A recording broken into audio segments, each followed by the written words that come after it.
নমস্কার বন্ধুরা, এর আগের ব্লগে আমরা দেখেছি নেলং ভ্যালিকে। এরপর আমাদের গন্তব্য জাদুং। জাদুং হলো ভারতের শেষ গ্রাম, উত্তরাখণ্ডের দিক থেকে শেষ গ্রাম। এরপর প্রায় 10 থেকে 15 কিলোমিটার পর চীন শুরু হয়ে যাচ্ছে। কিন্তু আপনারা যদি জাদুং পৌঁছন, জাদুংয়ের পর ওখান থেকেই আপনাদের চীনের টাওয়ার পাওয়া যায়, ফোনে চীনের সিগন্যাল ধরে। আপনারা নিশ্চয়ই সবাই কম বেশি গঙ্গোত্রীর পথে সবাই গেছি। গঙ্গোত্রী যাওয়ার পথে ভৈরঘাটি বলে একটা জায়গা পড়ে, সেখান থেকে বাঁদিকে যেতে হয়। সেখানে গেলেই নেলং, তারপর জাদুং। ভৈরঘাটি জায়গাটা হর্ষিল থেকে 20 কিলোমিটার দূরে। সেখান থেকে একটা রাস্তা বাইফার্কেট হয়ে গিয়ে নিলাং ভ্যালি আর জাদুংয়ের দিকে চলে যায়। নিলাং ভ্যালি আর জাদুং ঢোকার জন্য একটা চেক পোস্ট আসে, যেখানে আপনার পারমিট চেক হবে। সেখানে সব জিনিসটা কাউন্ট হবে, যেমন প্লাস্টিক কতগুলো নিয়ে যাচ্ছেন, কতটা জল নিয়ে যাচ্ছেন, এইসব।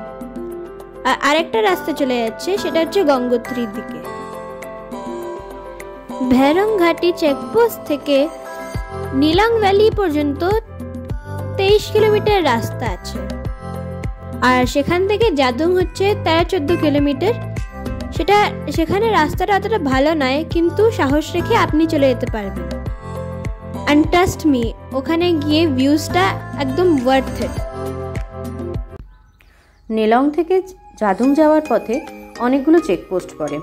সবকটা চেকপোস্টেই আপনাদের নেবে নিজেদের পরিচয়পত্র এবং নিজেদের পারমিটটা চেক করাতে হবে।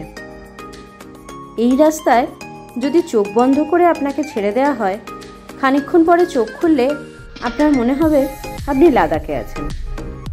তাই জন্যই এটাকে উত্তরাখণ্ডের লাদাখ বলে। সেটা আপনার রাস্তায় যেতে যেতে, রাস্তা প্রকৃতিকে দেখতে দেখতেই আপনারা ফিল করতে পারছেন। নিলাং ভ্যালি আর জাদুং এরিয়াতে দিনে মাত্র 10 থেকে 20টা গাড়ি ঢুকতে দেয়। তো বুঝতেই পারছেন আপনারা কিরকম সিরিন আর পিসফুল জায়গাটা। এখানে আসলে আপনারা nature at it's best K witness করতে পারবেন। প্রত্যেকটা পুল, প্রত্যেকটা রাস্তা তার আলাদাই বিউটি আছে আর তার আলাদাই মজা আছে।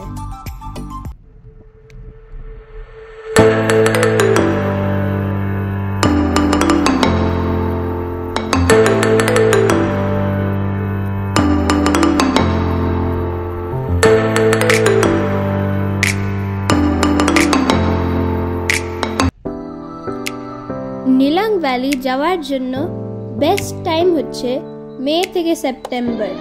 এরপরে ওখানে বরফ পড়ে আর ওখানে যাওয়া যায় না।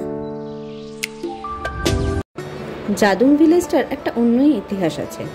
1962 ওয়ারের সময় চাইনিজ সোলজাররা হর্ষিল অব্দি ঢুকে এসেছিল। তারপর জাদুং ভিলেজের মানুষদের নিয়ে গিয়ে হর্ষিলে বসবাসের ব্যবস্থা করে দেওয়া হয়। এখন তারা ওখানেই থাকে। আপনারা যদি হর্ষিলে যান, আপনারা ওদের সাথে দেখা পাবেন। আপাতত জাদুং ভিলেজটি ফাঁকাই। এখানকার এটা মিলিটারিরা জেনারেলি কন্ট্রোল করে। ভারত সরকার আবার জাদুং সম্প্রদায়কে পুনঃস্থাপনের ব্যবস্থা করছে, কিন্তু সেটা অনেকটা সময় সাপেক্ষ। বাট এই রাস্তায় একটা অন্য অনুভূতি কাজ করছে। যতই রাস্তা এগোচ্ছি, ততই রাস্তার মধ্যে মনে হচ্ছে আরও খানিকটা যেতে পারবো, তো আরও যেতে গেলে আর কি স্ট্রাগল করতে হবে। বাট রাস্তার বিউটি অপূর্ব অপূর্ব। চারপাশ দিয়ে ঝর্ণা, মধ্যখানে হিমবাহ। এই যে দেখুন, এখানে সম্রাটকে একটু হেঁটে গিয়ে দেখেই আসতে হচ্ছে যে এই রাস্তা দিয়ে গাড়ি আদৌ যাওয়া যাবে কিনা। দেখতে পেলাম অপর দিক দিয়ে একটা গাড়ি আসছে,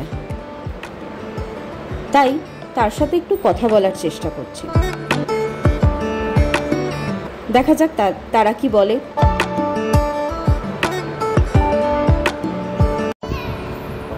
অন্য কারোর সঙ্গে কথা হয়ে গেছে, এবার আমরা আগে এগোবো। আর লাস্ট ল্যাপ আমাদের 3 কিলোমিটার বাকি আছে জাদুং অবধি। চলো দেখা যাক।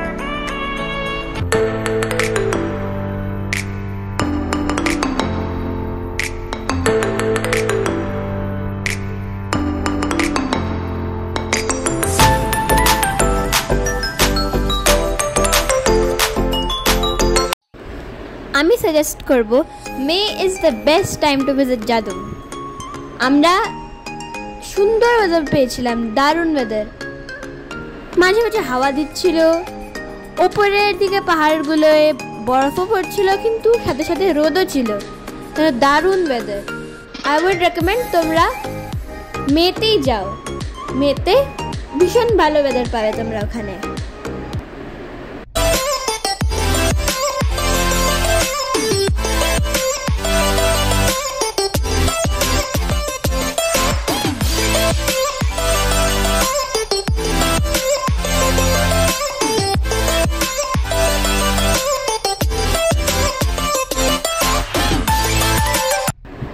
যেহেতু এই জায়গাটা রেস্ট্রিক্টেড এরিয়া, মানে আমাদের ভারত সেনার কন্ট্রোলে আছে, তাই জন্য এখানে কোনো দোকানপাট নেই। তাই জন্য আপনাদেরকে জল আর খাবার আপনাদের সঙ্গেই নিয়ে যেতে হবে। এই জায়গাটা রেস্ট্রিক্টেড এরিয়া, তাই জন্য এখানকার ছবি নেওয়া প্রহিবিটেড। সব জায়গার ছবি নেওয়া যাবে না।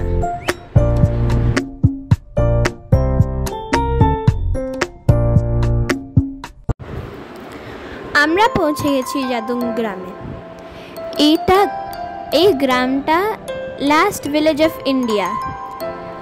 এরপরে সিভিলিয়ানস আর নট অ্যালাউড, আর শুধু আর্মি পার্সোনালরাই যেতে পারবে। আপনাদের কাছে যদি আইফোন থাকে তাহলে আপনারা চায়নার টাইমও দেখতে পারবেন। আসুন এবার আমরা একটু জাদুংটাকে দেখি। জাদুংয়ের অপরূপ শোভার মধ্যে নিজেদের হারিয়ে ফেলি।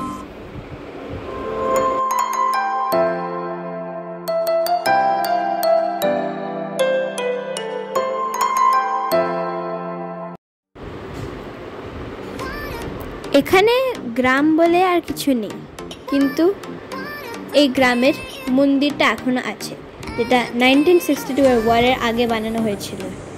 এখানে আসলে আপনারা এখানে দেখতে পারবেন এই মন্দিরটাকে। এবার আমার ফেরার পালা। পাশে জাটগঙ্গা বইছে, যেটা জাদুং থেকেই বেরোচ্ছে বলে তার নাম জাটগঙ্গা। পুরো পথটাতেই আপনারা কিছু ভৈরঘাটি অবধি ভাগীরথীকে পাবেন, তারপর নেলং ভ্যালির দিকে যত এগোবেন সঙ্গে পাবেন জাটগঙ্গাকে। জাদুং থেকে বেরিয়ে জাটগঙ্গা গিয়ে মিশছে ভাগীরথীতে।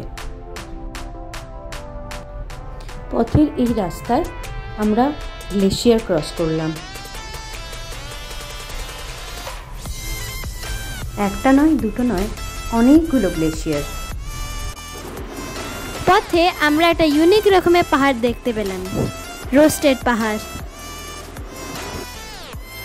আপনারা যারা লাদাখ যাননি তারা আগে একবার এখান থেকে ঘুরে যান, আর যারা লাদাখ গেছেন তারা আবার একবার না হয় এখানে ঘুরে যান। দেখুন না কতটা সিমিলারিটি আছে।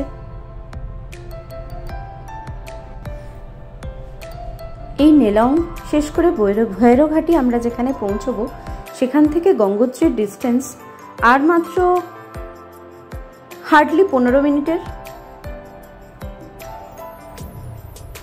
আপনাদের যদি নেলং সম্পর্কিত কোনো রকম তথ্য বা কিছু জানার থাকে তাহলে অবশ্যই আমায় কমেন্ট করবেন। আমি আমার যথাসাধ্য চেষ্টা করব উত্তর দেবার।